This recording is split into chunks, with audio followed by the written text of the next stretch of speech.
So we just went over this in class. So we are offering that NSF, National Science Foundation STEM Scholarship for next year. So if you might be eligible, think about applying for it. Like I was saying, full-time engineering, science, tech, or math student, U.S. citizen, I believe. You have to have filled in a FAFSA fund, have demonstrated financial need.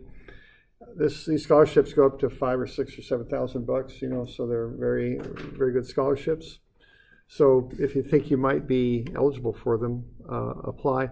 The main thing for this is that you need to have financial need demonstrated on your FAFSA form. Okay. And if you have questions, you can ask me about them.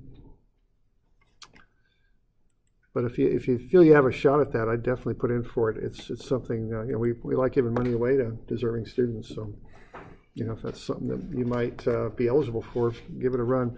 You would need to be an LBCC student next year, which I know a lot of you will be off at OSU. All right, we got some homework on Monday that's due. There's 3 of them, so 111. All right, so what's going on here is we've got a person throwing a ball up to B, over the wall, then down to C. It looks like we've kind of referenced down here. This is kind of our reference point. That's how it's dimensioned. S equals 0 right there. Okay.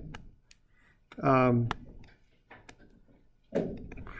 right, what do we got? We've got 9.81 meters per second squared coming down that way. So that's the acceleration. That would be a constant acceleration due to gravity. You'd probably want to figure out the distance starting at this reference line down here that we're calling 0. You're going to want to find that distance up. That would be the distance to point C. You've got enough numbers there to do that, I think. And then up at the top, you've got that turnaround, so you want to know what VB is there. You should be able to figure that out because the ball's going up and then it's about to start going down. So, that would be some information that you would use on this one. All right. Are there any questions on this thing particularly?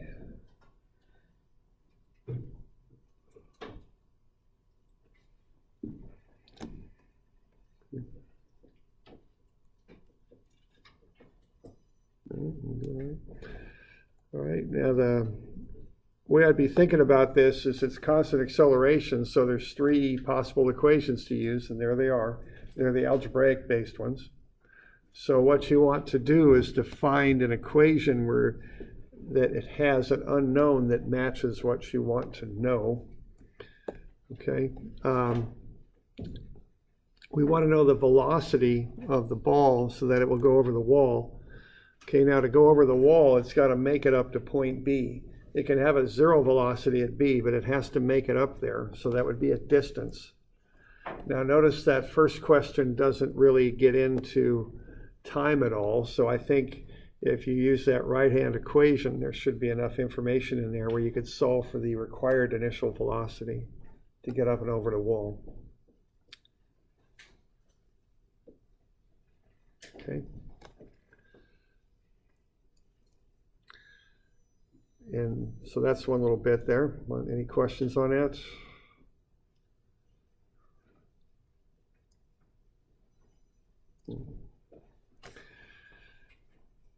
And then the other bit is to figure out how much time it would take, I think, to hit the ground at C. Now, a few things on that. Again, you're just looking for the time, so that's the variable that you're trying to find. Now, one common misconception I've seen people have is they'll say VC is equal to 0 because it hits the ground, but that's not valid using the equations that you could use here. The only reason VC is 0 is because it hits the ground. If the ground weren't there, it would have a velocity at C. So what you want to do is use the velocity just before it hits would be the idea, so that's not 0.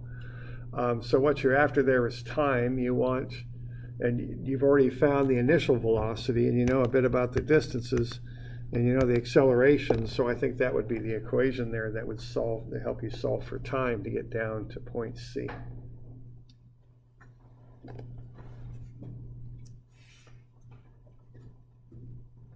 So we got any questions on that one? Doing all right?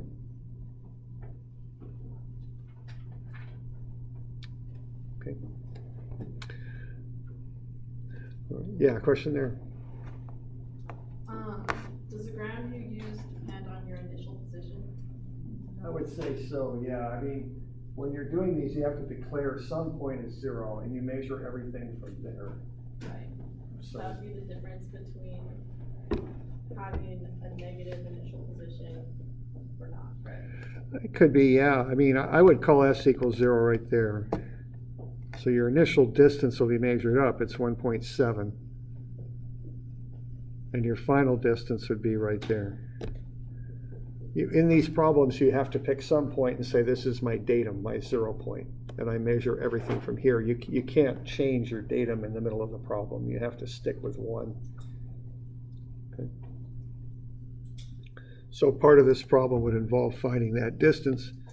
Just a bit of a subtraction there to do it. Yeah. Would it be okay to solve this problem using work energy, or do you want us to use just kinematics? I guess you could do it with work energy. Yeah, it would work. I mean, I just assume do it. We're kind of practicing kinematics. Yeah. I don't really, it's not a big deal to me. I'd probably do it kinematics because that's what we're studying. But yeah, I guess this would work pretty easily with work energy, wouldn't it? Yeah. I mean, Online. yeah. Okay. Just do it. Yeah, sure. Okay. Okay. Well, whatever. Just solve it. Okay. Whatever works is good. It's all good. Yeah. Just if you do something a little bit different like that, just be darn sure that I'm, that it's labeled so I kind of know what's going on. Okay. Yeah.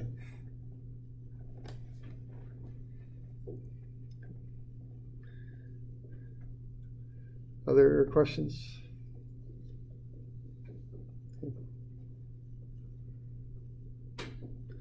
I guess what, you just write everything in terms of the mass. The mass would just be m, and you just carry through everything with it. Okay.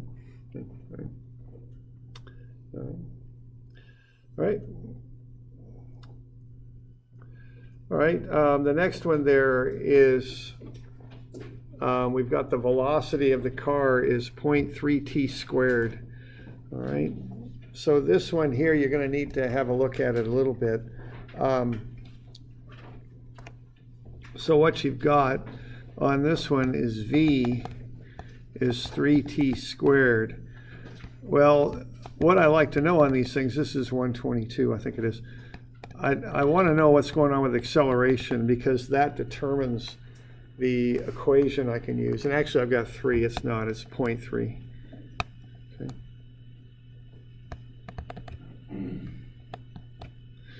So we could bring that squared down and we can take a derivative to get to acceleration. Okay, so that's a fundamental relationship there. And what I'm going to get there is A is 0.6 t is what it is. All right, now I see that t in there, which stands for time. What that tells me is that the acceleration is not constant on this, it's changing. So you got to use calculus on this. Yeah, question there? The acceleration is non-constant. How come it's still in meters per second squared? The units of acceleration are what they are. So, even if the acceleration is changing with time, the units would still stay the same. So it could be, at time 0, it's 0. At time 1, it's 0.6 meters per second squared at time 2. So, the units can shift. It's fine. Right.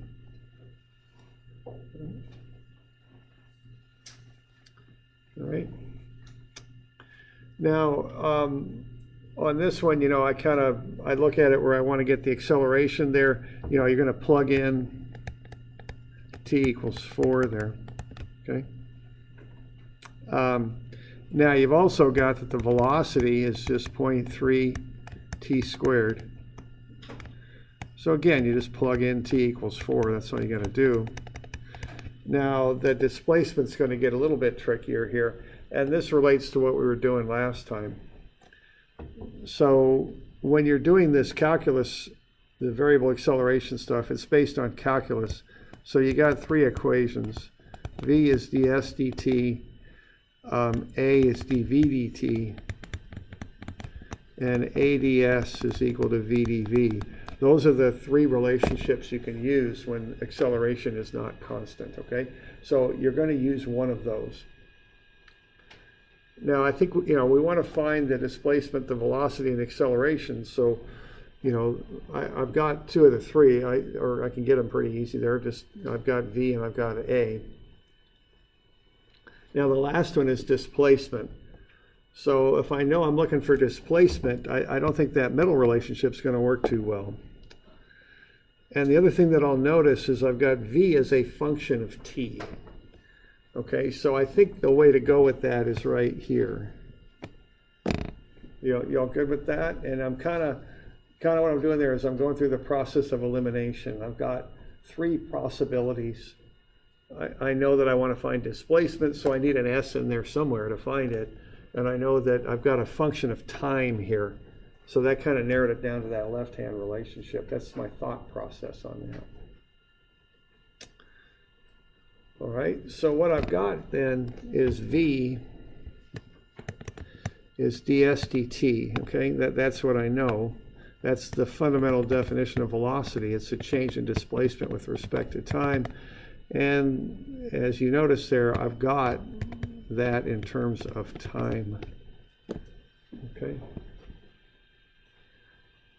So now I've got differentials there, ds and dt, and that's equal to 0.3t squared. So there's a standard process that I go through to solve that. What I want to do is get those differentials into variables.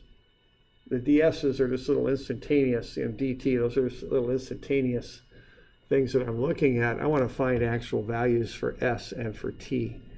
So what I do, it's not really completely accurate to say this, but you can treat it like algebra. I can multiply both sides of the equation by dt. I don't know if a mathematician would like me to word it that way, but you can solve it that way, let's say that. So if the change in s with respect to the change in t is 0.3t squared, that means the change in s is 0.3t squared times the change in t. That's what that means. All right, so now I've got those differentials on opposite sides of the equation, and I can solve them. And the way I solve for them is I add up the small differentials together to get a large variable. That's kind of how I think about it. And the way you add something up is you integrate it, okay? So you're going to add them up over the same interval to get those differentials turned into actual variables. Now the key statement there is over the same interval. So you got to watch your limits there to ensure that they're the same, that you're adding them up over the same interval. And then, as I mentioned last time, by habit, I put in the top limit as a variable. So look at the problem statement and just be sure that these match, that they come from the same instant, okay? And I guess what these are limits.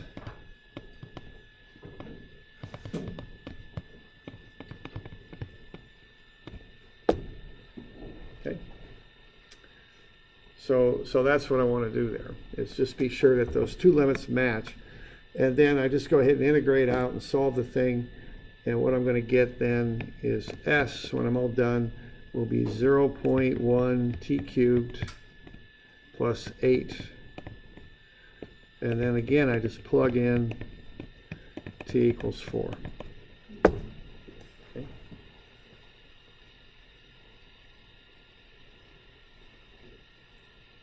So are we doing all right with that?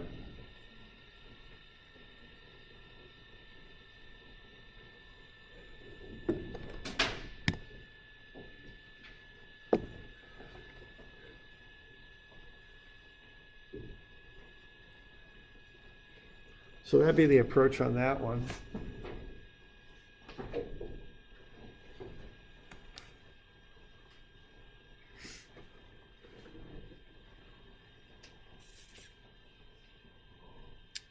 All right. Yeah, question there. Where did the 8 come from? Is that from? The 8? The 8 has to do with the limits of integration.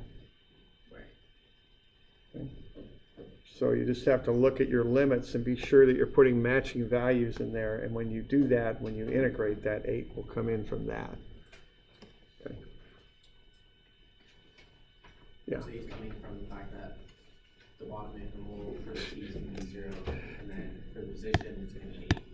Yeah, I think that's, yeah, see, that's what you're looking for. You're looking for two things that occur simultaneously. Yeah, and that's where the limits come from.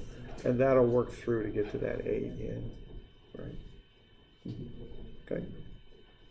And that's something, I kind of emphasize here a bit, but it's important. We're not just doing antiderivatives, because you gotta pick up those constants. And so just be sure you're doing definite integrals. Okay.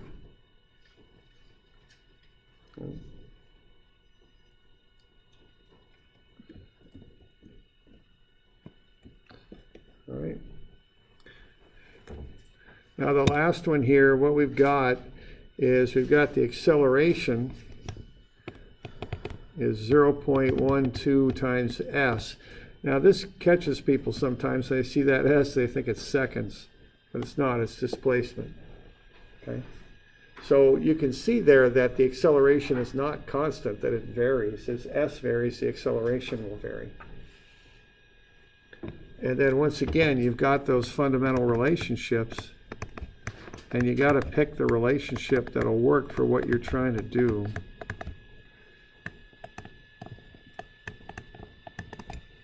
And there are the three relationships right there.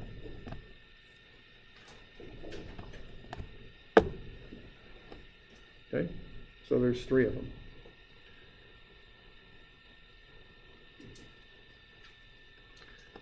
So you want to find something that you can work with that will allow you to kind of figure this thing out. We want to know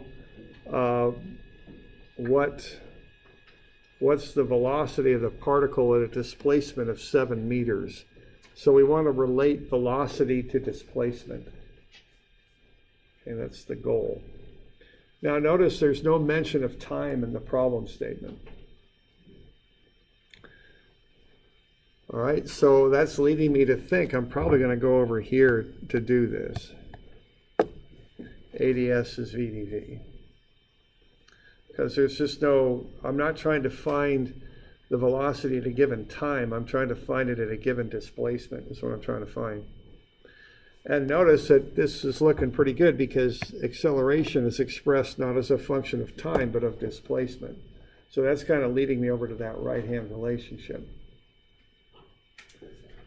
And then the other thing to notice here is, with A at 1.2 ds, if I put that in, or excuse me, 1.2 s, if I put that in for A, then I've got a ds. See, I can integrate that because I've got a variable and a differential that match. Okay. So that's a good thing. And then I can equate that to VDV. So there's the integral to set up to get that thing solved. You've got 0.12 s ds. That you can integrate that. And then you got VDV. You can integrate that. You want to get the variables and the differentials to match. That way you can integrate. Okay. Okay. Now those top limits I usually put in there as variables. That gives me more options of things I can do because when I put variables for the top limits, I get functions out and I can do different things with functions. I can plug stuff into them and do what I want to do. Okay, again, the lower limits should match. They should represent the same moment. Okay. And what do we see down below there? I see a sentence. We want to, if you remember when you were learning how to do word problems, when you were taking algebra, you kind of learn how to interpret this stuff, right? So if you read that sentence, the velocity of the particle is 0.8 meters per second at a displacement of 0. So that helps you to figure out what those limits are going to be because those two things occur at the same moment. When the displacement is 0, the velocity of the particle is 0.8 meters per second. So that should give you some hints what these lower limits are going to be. Think of the lower limits as being the start point of when you start adding things up. If you're going to say these two things are equal, you got to start adding them up at the same instant. See, that's the idea.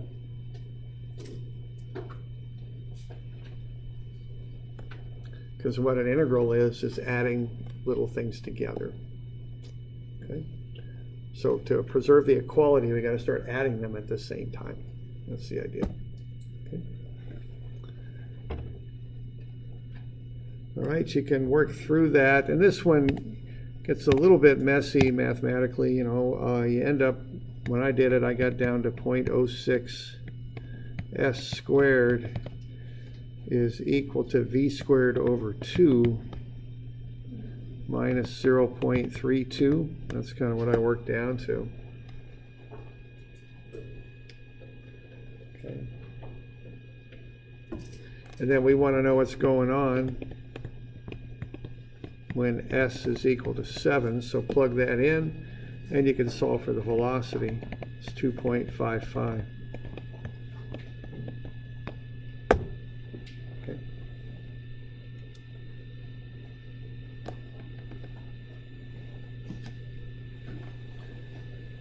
So this is kind of a starting skill on this stuff. We want to get comfortable working through these problems and then, you know, being able to work through these functional relationships with integrals. It's a common thing that you do in dynamics.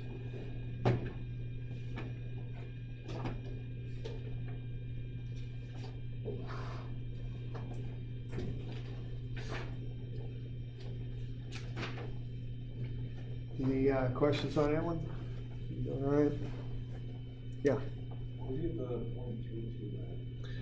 The 0.32 there again comes from the limits of integration. It'll kind of come out in the wash.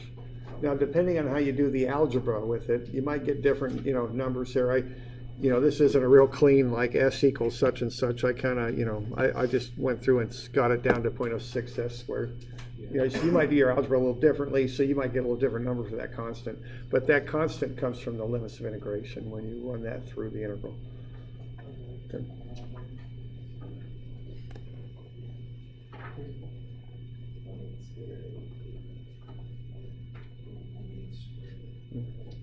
All right. So we're doing all right with that? Okay. Other questions?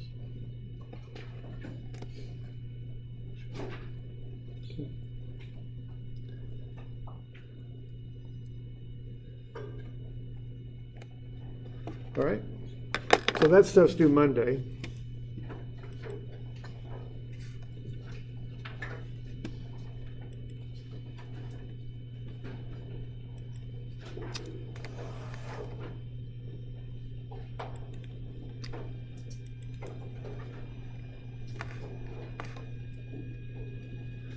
All right, and let's kind of keep rolling here then.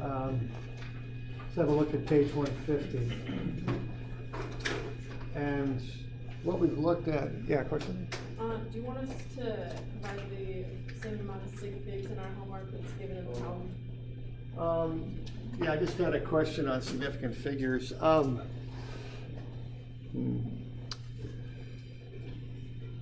Just trying to think how to express this. My rule for significant figures is 3. Just 3 all the time? Yep. As we're doing the work due? Usually I'll carry 3 or 4, yeah. I don't get too excited about significant figures, okay? So just report your answers to 3. I usually carry numbers in my calculator. If I can't do that, I'll use 4. That way I'll get into better on 3. I like 3. I don't do significant figures so much. And, there's a bit of history to that. I'm an engineer. I've done roads and pipes and stuff, and it's not that big of a deal in the work I've done. And I know you're all kind of laughing, you're kind of nervously, because it has been a big deal in your science classes, right? But don't say that in chemistry. Well, actually, I will say in chemistry, and they get mad at me if they want. I don't care. It's all right. Yeah, right. Yeah, you can't say that. I know. And and that's fine, because chemistry is science, right? Yeah. And it matters in chemistry. It really does. But what the stuff I've done, it doesn't matter. It's not a big deal. So I don't worry about it. Okay.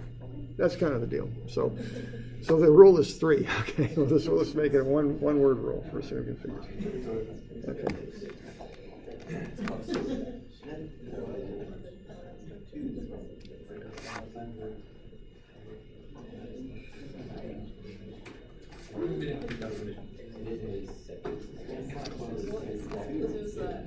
Now, one little addition to that is, if you're looking at the answers I got, okay, if you look at the answers I've got, you should be within about 1% of the answer I got. If you're within 1%, you probably you rounded a little differently than I did, okay? And that's fine, no worries there. You know, if you use 4 significant figures, I don't care, I mean, it's fine. Now, the thing I do start to worry a little bit about is if you use 2, because then you can really start to vary from my answers, because that introduces a lot of variability into it.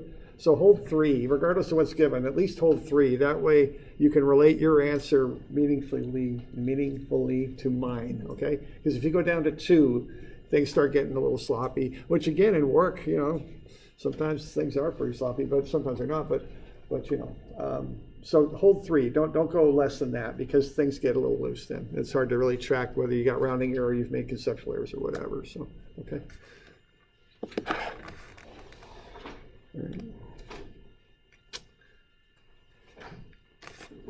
All right, let's have a look at page 150 here.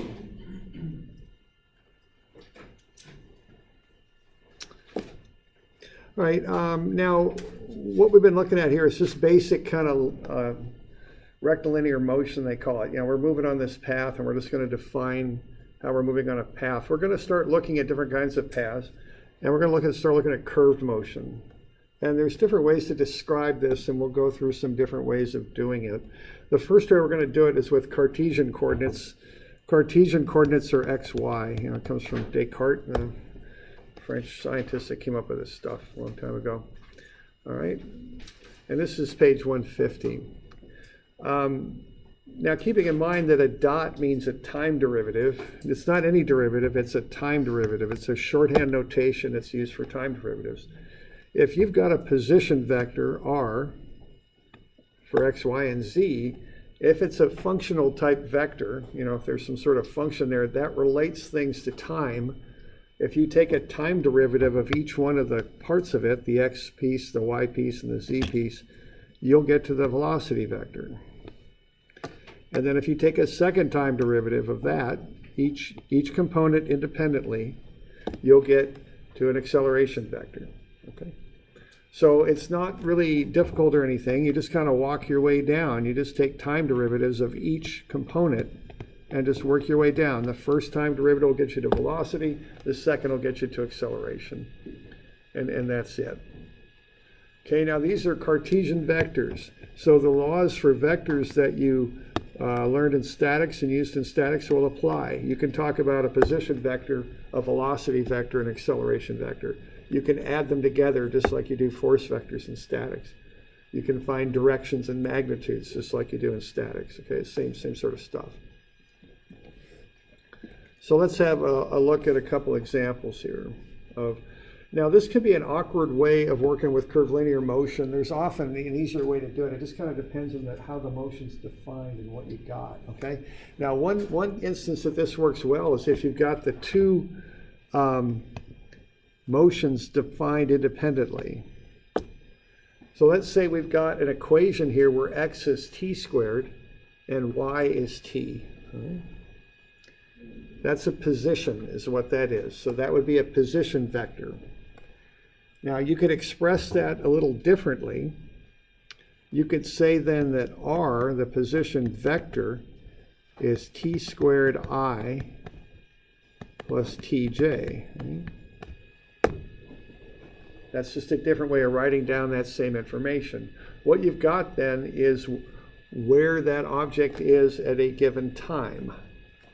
Okay? Now what you can do then to get to the velocity and acceleration, which is what we'd like to find when the time is 2, is just run time derivatives down. So the time derivative of t squared is 2t, the time derivative of t is 1. That'll get you the velocity vector. And then to take another time derivative, and we get to the acceleration vector at 2i plus 0j. So we just start with a position vector by plugging in the x and the y stuff with I and j, and then we just take time derivatives is what we do, and just walk it down. All right, so, and leave that space to the right open. We're going to put some stuff in there, okay, if you can, on page 150.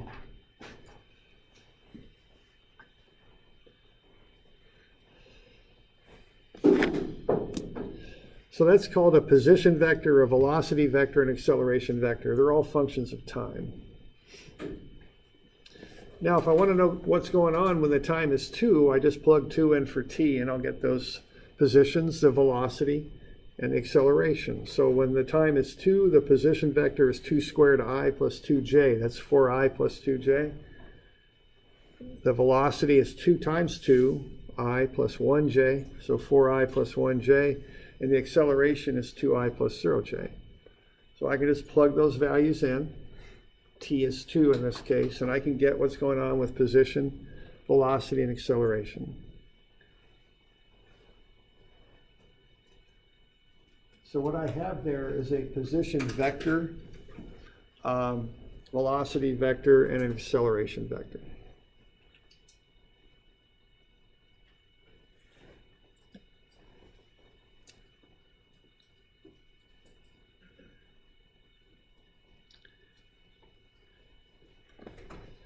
All right.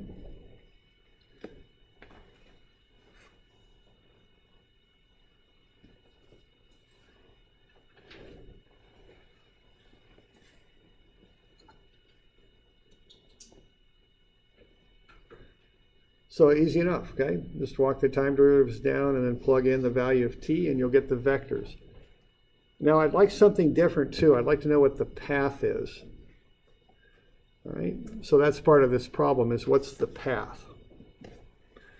So what I'm going to do to find that is I'm going to realize that that expression there, I've got t is equal to y and x is equal to t squared. Well, see, with the path is like a map of a road.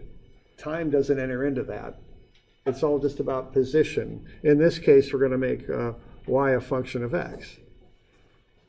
So what I want to do is eliminate time from that relationship. So I solve both sides of that for time and then equate what's left together. So the time is equal to y and x is equal to t squared, so the time is equal to the square root of x. So that means that y equals the square root of x. That's the path, which has nothing to do with time. And I can go ahead and I can plot that up too, all right? And I can come up with a path. And what the path is a map that tells me, for instance, where the road goes. It has nothing to do with time. A map's just, well, it used to be a piece of paper, but now it's probably something on your cell phone, but wherever the heck you're looking at it, it's just a plot of positions, okay? So what I could do if I want to plot that thing up is I could set y equals x squared, start plugging in different x's in there and see what the y's are, and then plot it up, connect the dots, right? So I can just go ahead and set up a little table there. I got x, and I know if I take the square root of that, I get y. So I just got some of those data points, and then I plug them in there and connect the dots, and there's the road, okay? So what I've got there are kind of related pieces of information, but they're expressed differently. This is a map of the road, is what it is. It has nothing to do with time. The other thing, the position vector, does relate to time. It's where I am on the road at a given time. Think of driving somewhere and you got your map up on your phone. The map is the y equals f of x. The dot on the map, which represents you, is the position vector, which is a function of time. It shows where you are on the road at a given time, okay? They're related, but they're not the same. If you connected all those positions together at different times together, you get the map, the y equals f(x), f of x, okay? That's the idea. Okay, so that's one thing, you know, we just want to go over here a little bit. It's just that difference between position and path. Path is y equals f of x. Position is where you are at a given time. So, doing all right with that? Any questions?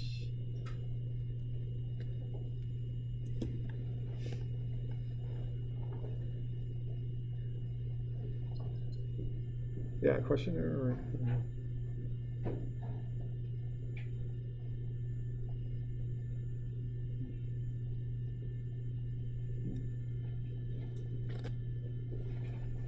Sorry, we'll put it together.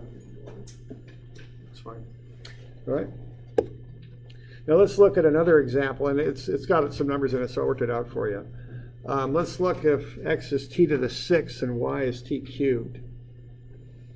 So the position then would be t to the 6i plus t to the 3j, and I could just walk on down and take derivatives and get the velocity 6t to the 5 plus 3t squared. Take another derivative and get to acceleration 30t to the 4 for the I and 6t for the j. And I can plug in 2, and I can get those different positions and velocity and acceleration when the time is 2. Okay, so just another run through the same sort of thing. Now notice though, over there on the right, I'm building the path. T cubed is y and x is t to the 6. So t is y to the 1/3 and t is x to the 1/6. So I can set y to the 1/3 equal to x to the 1/6 because they both equal t, and then solve it and see what I get is the same path. Y equals x to the 1/2. Okay. So if I plot that up, I get the same path.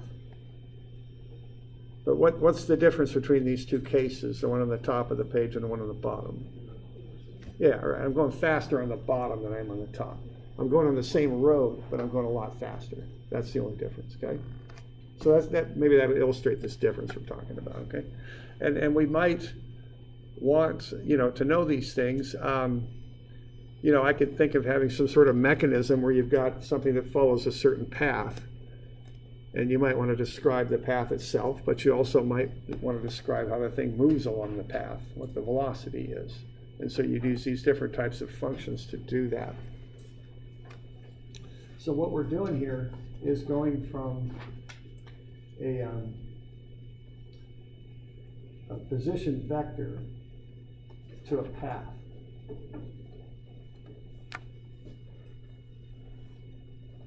All right.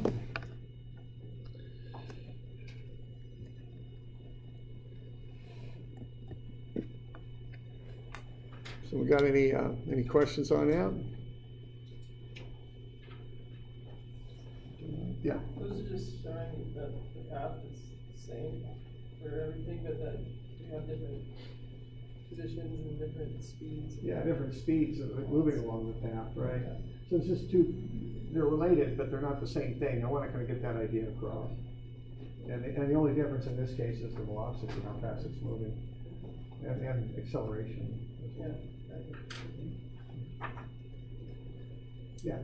So basically what you're saying is, what we're looking at on the graph is a function of two variables that are both parameterized by time. Yeah, right. That's another way to say that, right? Right. Parametric equations is what we're doing there, right? Right.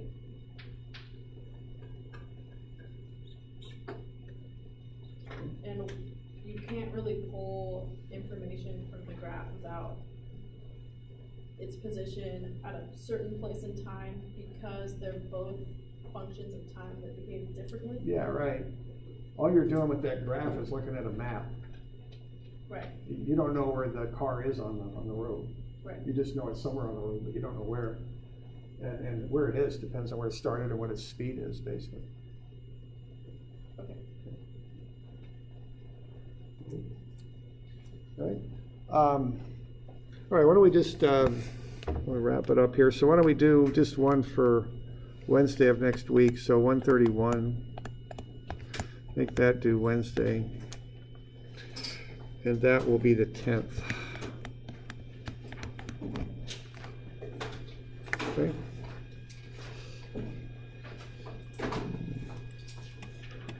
So 131 and 131. 131, it's just 130. Yeah, that's all. 131 is